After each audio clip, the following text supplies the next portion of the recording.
Good Wednesday to you, everybody, in COM 710. Welcome to week, boom, 2. How's everybody doing? All right, coming off of that extended weekend, Martin Luther King Day and Inauguration Day. A lot going on in the nation and in the world. I hope you are well. Before we get started with today's video presentation, let's make sure that we get started correctly. That is with a little coffee. Let's see, what do we have here? Great Smoky Mountains National Park cups. I like coffee cups. Well, I mean, you know, who doesn't? And you're not going to like sip the coffee out of your hand. That's not what I mean. But I like coffee cups that are connected to places and things that I do. You know, we all are, but I'm particularly aware of my tactile tendencies. I hold things in my hand. And as I do, and then I look at the whatever it is, the image, the branding on the item, then I recall the memories of being at that place. So, excuse me, if you've not been to, choking on my coffee, if you've not been to the Great Smoky Mountains National Park, I strongly encourage you to do so. And if you have the equipment and the wherewithal, I encourage you to get into the back country. There's some really interesting topography. Okay, much better. All right, now I am your sufficiently caffeinated communication instructor. Let's talk a little bit about what we're going to do this week, and then we'll take a look at your questions from last week and see if we can't shed some light on it. This week, we're going to start the Vernon text. Now, this book that she created this book or developed this book out of her dissertation. Okay, so you're going to start. You read the introduction and then through chapter 1. And then I have for you also a couple of chapters from Thompson and Lee, Global and Local Televangelism, chapters 6 and 8. All right, so we'll talk about what's in there next week, but have a read there. But there are two sort of heads up this week that I need you to be aware of. You have your first class presentation assigned. You have 4 of them in this class, and this week you've got your first assignment, and that's in the module. And then also you have the assignment for part 1 of your paper. Let me talk about your first class presentation. Okay. So for this first one, all right, this is, you know, choose your own adventure. I want you to focus in on some international media enterprise, whether it's a company, a church that does international media, a not-for-profit, maybe it's a state-sponsored entity, doesn't matter. Once you pick it, I want you to do a little research about it. It could be scholarly research, could be popular research that is descriptions of it in you know, a magazine or a newspaper. All right. And from the research that you do, I want you to create a 10-minute presentation in which you describe and discuss this thing to all the rest of us. Okay. And I want you to make a video of yourself discussing this entity. Now, how you make the video is entirely up to you. You could use your smartphone. If you've got a webcam, you know, something on the lid of your laptop, use that. But make sure that you position yourself in a way that the video is effective. Nobody wants to look up your nose through all of your presentation. I mean, you know, no offense to your nose, but that's just how it is. Okay. Make sure the audio is sufficient that you can be heard, and not what's being heard is the problematic audio, these sorts of things. However you record it, phone, webcam, whatever, you must upload it to a YouTube account and then embed the link in the PDF for the assignment. Now, you might be saying, well, I don't have a YouTube account. Get one. Okay. If you don't know how to get a YouTube account, that is a Google search question. How do I set up a YouTube account? All right. And then once this class is done, you can keep it or you can dump it. YouTube will be happy to delete it forever, or you can go on there and take off all the stuff that you put on and use your YouTube account for something else. Okay. Your this first presentation will be due February 7th, and it is worth 100 points. All right. So you'll find that in the module. When I put the modules up yesterday, I said, you know, watch out for the announcement. Boom, there it is. Okay. Secondly, you have a research paper that you do in this class. I prefer to break the research papers into 2 parts, right? That you write. First, you write the first part, then you correct what you write in the first part as you write the second part. All right, so in the module, you'll see a link to a sheet that describes this paper. Okay. It's due on the 24th of February. That is the end. This is like a month away. Okay, so you got a lot of time here. But for this first part of your paper, you're going to write an introduction, a literature review, and a methodology section. Now, I'm always asked, how long should this be? How long should this be? Okay, let's say you're writing, a major research paper. It's got to be 10, 15 to 20 pages. All right. First 3 chapters should be somewhere around 5 to 10 pages. Yeah. If the whole thing is going to be 5 to 6 chapters long, sections long, okay, that gives you a ballpark. All right, so read the instruction sheet, and if you have questions about it at this time, at least, contact me through email. Now, a reminder again, I said this in the last video, but I'm going to say it again. When you email me, please, pretty please, email me through Canvas. If you send email to me through other places, I may or may not get it because I may or may not be checking that account. Okay, so if you want to get in touch with me, the quickest way to get my attention is to use the Canvas email, because that just helps me keep all of my correspondence straight. Okay, let's take a look at the questions from the reading last week, see what you said and see what we can say. Question number 1, why, according to McPhill and Phipps, is an understanding of international news important? Give an example with a link to support your answer. April, you went last, so let's take you first. McPhill and Phipps argue that understanding international news is vital because it allows individuals and societies to better grasp how global events impact and affect us locally. Correct. The authors emphasize that global issues such as climate change, economic shifts, political instability transcend national borders, influencing local economy, securities, public policy. A lack of awareness about international news can result in ignorance of critical global occurrences that shape our daily realities, which is extremely dangerous. Exactly right. You need to know, what's going on, so you know what's going on. Okay. I mean, let me just throw this out here as a question. Do any of you look at international news sources on any kind of regular basis? All right. If you don't, maybe you do. I mean, the region of the country or perhaps the specifics by way of topic that interest you. And there are a lot of applications that you can get that will, help you drill down on what it is that interests you. One of them is an app called Ground. And not only will it's a news aggregator, not only will it let you look at news for specific topics from specific countries, it'll give you a report about the source of the story, what platform it's on, and it specifically looks at platforms that spin the story politically left, platforms that spin the story politically right. And so this gives you the ability to balance out what you read. Okay. Question number 2, what, according to McPhill and Phipps, is NWICO? Briefly explain the debate over its goals and its current state of operation. Billy, you went last. We'll take you first.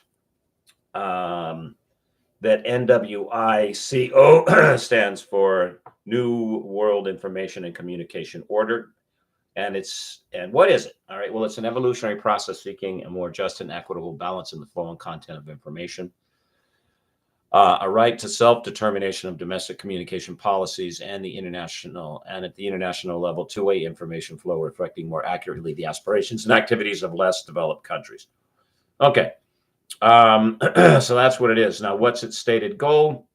Billy, you point out the original goal of NWICO was to restructure the media and telecommunication priority systems so that lower developed country citizenry can have a greater influence on the media, information, economics, culture, and politics. Okay, but then I asked, what's its current state of operation? How is it doing? Okay. Benjamin, you figured this out. From what I can gather, NWICO seems to be at sort of an impasse. So it's actually just dead in the water. This may not only stem from the ongoing philosophical debate and funding challenges, but also from the rapidly evolving media landscape. Okay, the democratization of information, along with news gathering, publishing, distribution, has profoundly changed the conversation, perhaps even rendering the 300,000 per year foreign correspondence model less relevant. Yeah, it's market forces that are pushing this around, as market forces do. Okay, which leads us to question number 3. Now keep in mind what it is that the authors said, and that how you answered question 2. When we get to question 3, what, according to McPhill and Phipps's electronic colonialism theory, do you agree? What I typed is, it should be, or disagree, my bet, with the premise that minus force culture can be electronically colonized.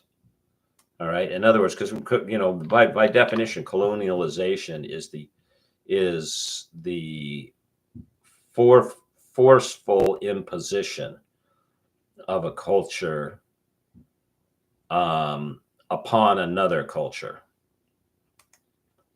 All right. So the question is, if something comes through a phone or off of the airwaves, is that colonization? All right. Well, let's see what you had to say. Okay. Let's see. Well, we picked up your answer last time, Benjamin. Let's take you, Ken.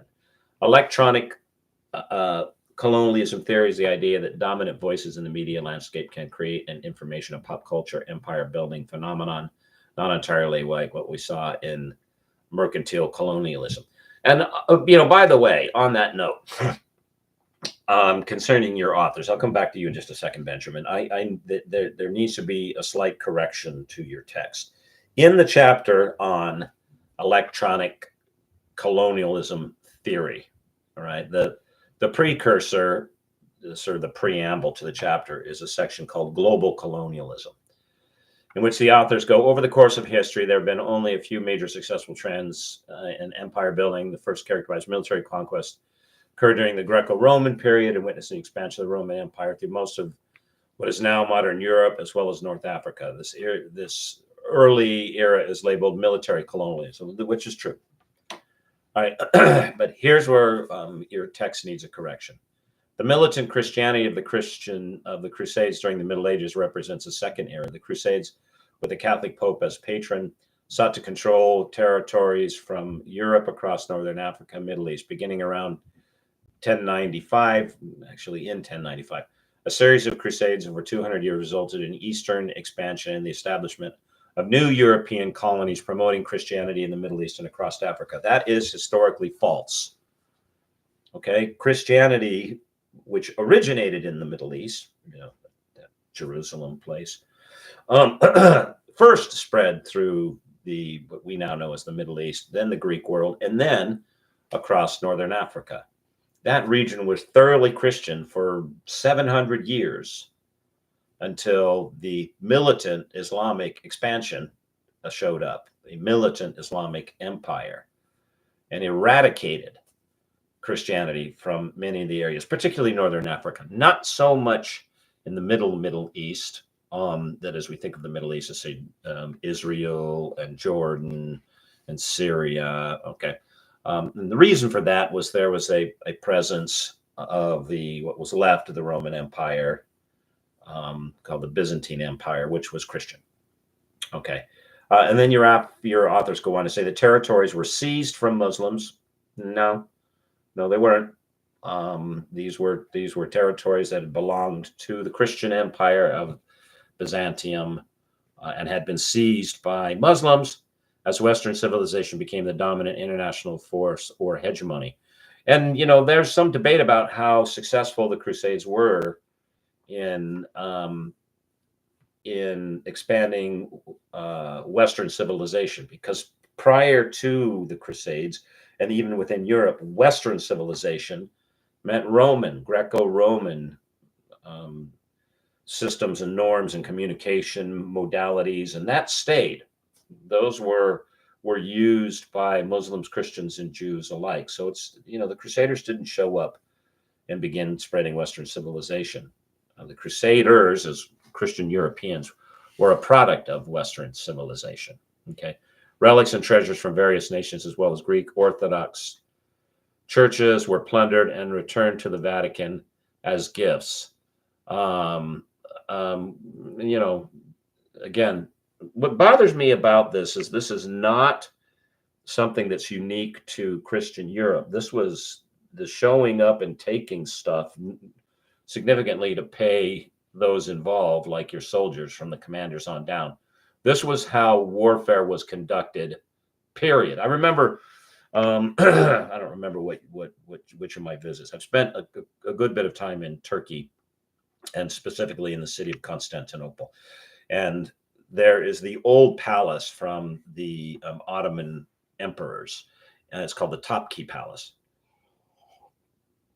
And within the Topkapı Palace, there's a room called the Room of Treasures. And you go into the Room of Treasures, and it's just filled from one wall to the other with all sorts of things from Mecca, which is in Saudi Arabia. Like what? Like Muhammad's prayer rug, the scabbard to Muhammad's sword, a couple of his teeth, large pieces of his hair, the original container of the Kaaba, the holy stone in the center of Mecca. And I'm standing there looking at this going, I wonder if anybody in Saudi Arabia would like to have this stuff back. They ain't gonna get it. Okay. The taking of things as part of military conquest was part and parcel. To this day, much of the treasure of the Greek Orthodox Church are locked in the Vatican's basement, which is also untrue.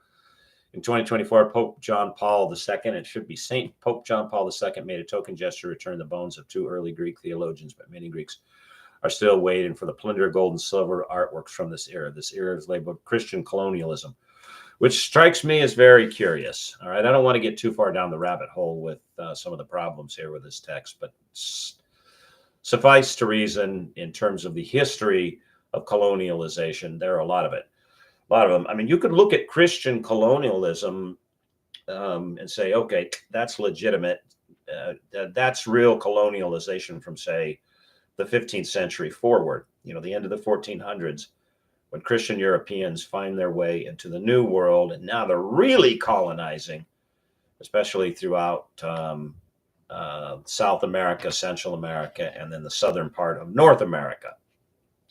Okay, there were no Christians in Mexico before the Spaniards show up. All right, but I digress. Let's get back to the text. Benjamin, electronic colonialism theory. Okay, as the text says, electronic colonialism theory reflects much of the current global concerns, particularly with reference to culture, and is a good theoretical concept with which to begin. I agree with the premise that force is not necessary for culture to be electronically colonized. One example is electronic colonization of Hurterite colonies in Northern Africa, where these communities once self-isolated from society and largely avoided entertainment, communication, digital technology. They now have essentially accepted the proliferation of social media influence and personal devices and infiltration that can no longer be ignored or rejected. Okay, so and much of you, the rest of you, said the same. Okay.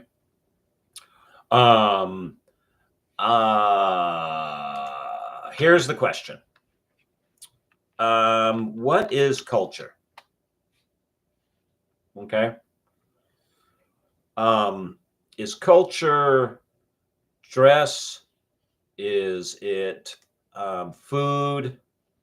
Is it hairstyle? Is it dance? Or is it something else? I want to submit to you that those things aren't culture. Those are artifices, artifacts, art. That's from whence we get the word. They're representations of things.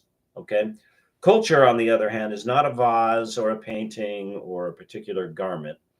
Culture is a set of behaviors used by a people in a particular place in a particular time to adapt to a particular set of circumstances. And as such, it should, by design, because circumstances change. And it does happen, in all cultures, that there are behaviors that become ingrained amongst the people in that group that do not serve the needs of the people anymore, but they sort of, they're hung on to and some that seem archaic do serve the needs. So the question that I want to, and especially as you get into reading Vernon, I want to posit, to drop into your heads. Okay, is it colonialization when a people are given a choice as to whether to adopt the belief system or the attention to the outlet or imitation of the programming presented to them? This is done by choice.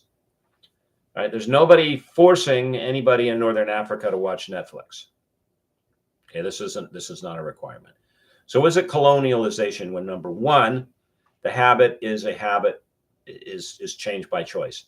And then number two, is it colonialization in the sense of it's an imposition of something foreign, and as you know, as a consequence, it is implied something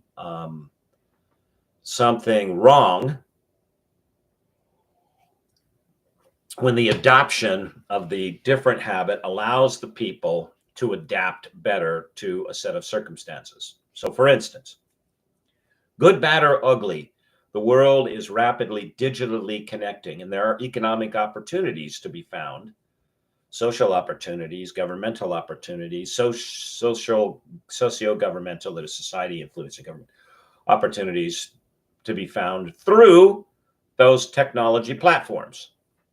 Now, it's not a panacea, doesn't fix everything. In fact, I tend to be very cynical and critical about the gap between what those who produce it say it's going to do and what it actually does, but it does do something.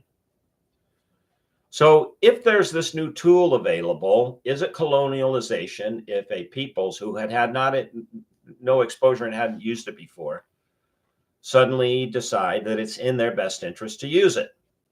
Or is this cultural adaptation that is in itself at the heart of culture? That is, culture is a set of behaviors that serves a people in a particular place in a particular time, and as such, by design, should change.